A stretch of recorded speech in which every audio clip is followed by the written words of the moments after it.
ये तो सही है भाई, बन गया।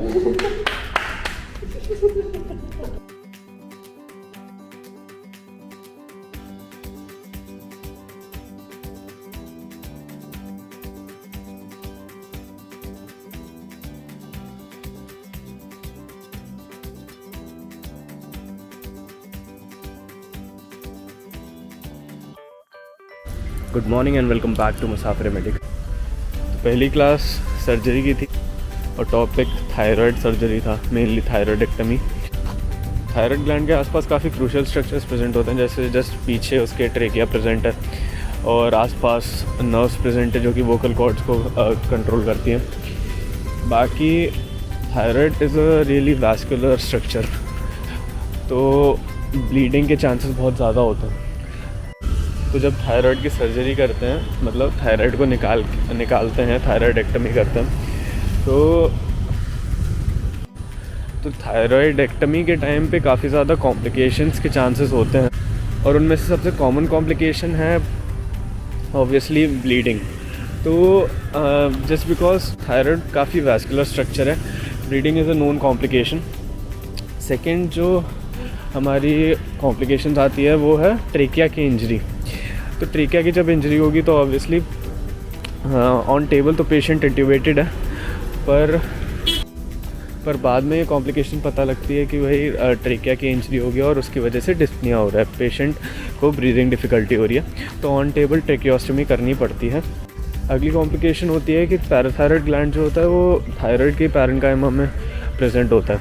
तो at the time of thyroidectomy parathyroid gland की इंजरी हो सकती है, तो उसकी वजह से 3 से 4 दिन बाद पोस्ट ऑप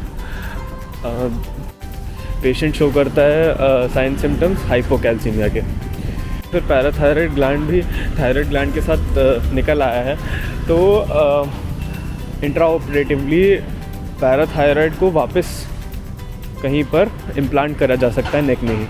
तो पैराथायरॉयड इम्प्लांटेशन इंट्रा ऑपरेटिवली किया जा सकता है। अगली नॉन कॉम्प्लिकेशन जो होती है वो रिकरेंट लैरेंजियल नर्व की इंजरी की वजह से होती है और कॉमनली देखने को मिलती है। इसमें hoarseness of voice post op देखने को मिलेगी पेशेंट में।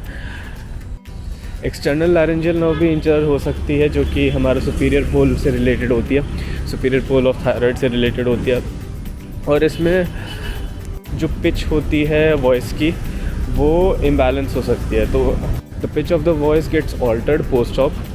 So the dictum of thyroid surgery is go slow and go precise। धीरे धीरे आराम से करो, सोच के करो और स्ट्रक्चर्स देख के करो। तो मेरे लिए यही कुछ इम्पोर्टेंट पॉइंट्स थे आज की क्लास के। बाकी अभी नाश्ता करके पोस्टिंग्स के लिए जाना है, ओबीजी की पोस्टिंग है। तो कैसे डिस्कस करेंगे, ये सिखाना है, हाइपरटेंशन करना है,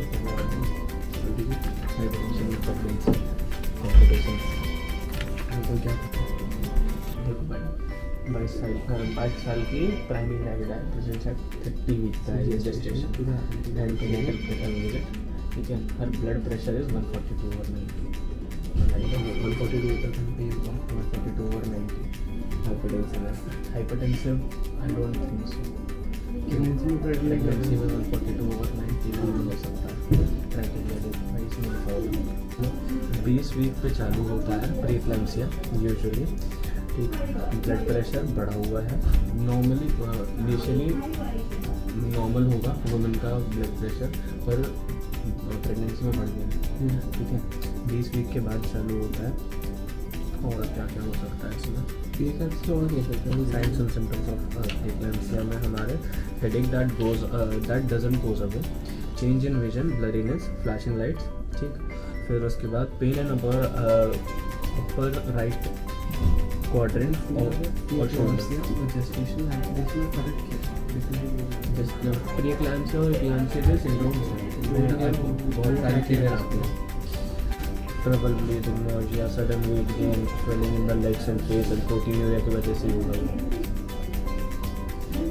जेस्टेशनल हाइपरटेंशन वो है 140/90, तो 30 है तो नहीं बढ़ी। चलिए काम है, टॉपिक देखना है, क्या करना है, बस ध्यान छोड़ना।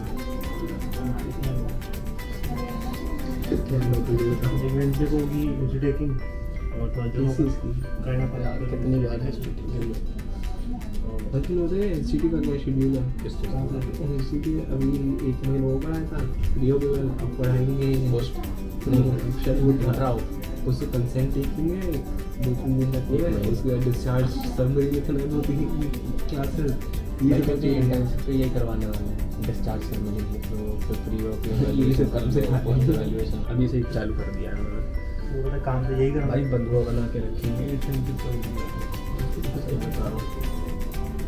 डेफिनेशन में डिस्कशन आता है तो ये होता है अगर 20 वीक से 140-90 से ज़्यादा है तो normal blood pressure prior to 20 weeks अगर नो प्रोटीन जेस्टेशन है डिटेक्शन करेगा। अच्छा ठीक है, और प्रोटीन यूरिया अगर है तो फीड एडिमा प्रोटीन यूरिया वो सब है तो फिर कैंसर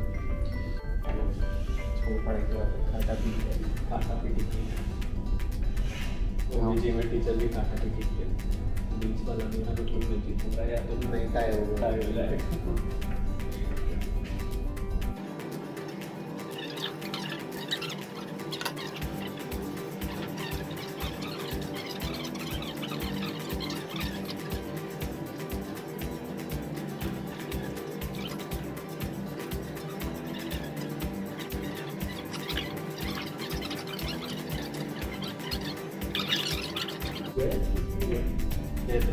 बन गया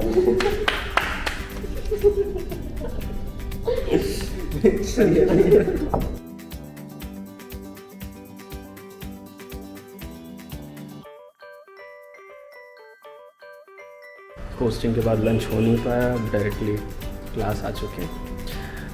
3 क्लास हैं, 2 से 3, 3 से 4, 4 से 5, 2 कम्युनिटी मेडिसिन की और 1 जनरल मेडिसिन की, नहीं शायद सर्जरी की। तो वो पूरी करते हैं फिर और किसी काम पे लगते हैं। क्लासेस हो गई, वर्कआउट हो गया, बाकी बढ़िया से नहा भी लिए। अब थोड़ी ज्ञान की बातें हो जाएं। आज पब्लिक हेल्थ की क्लास में टॉपिक था एक्सीडेंट एंड इंजरी। तो एक्सीडेंट किसे कहते हैं? तो unexpected unplanned occurrence of an event which may involve injury. मतलब कि कुछ भी ऐसा जो कि एक्सपेक्ट ना किया हो, प्लान ना किया हो, और कुछ ऐसी घटना घट जाए जिसमें कि इंजरी हो जाए, उसको हम एक्सीडेंट कहते हैं। तो भाई इंजरी क्या होती है?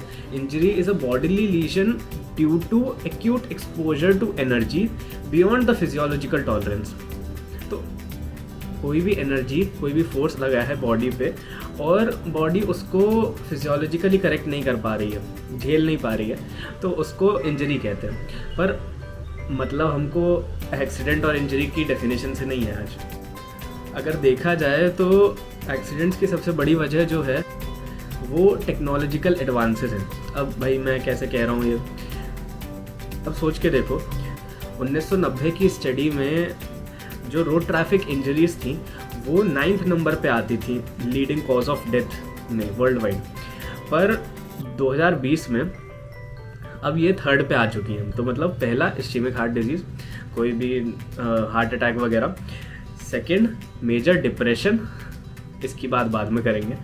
और 3rd पे हमारी leading cause of death road traffic injuries आती हैं। तो जैसे जैसे टेक्नोलॉजिकल एडवांसेस हो रहे हैं, जैसे जैसे व्हीकल्स की स्पीड बढ़ रही है और नए नए व्हीकल्स आ रहे हैं जो कि स्पीड पे फोकस कर रहे हैं और सेफ्टी पे फोकस नहीं कर रहे हैं।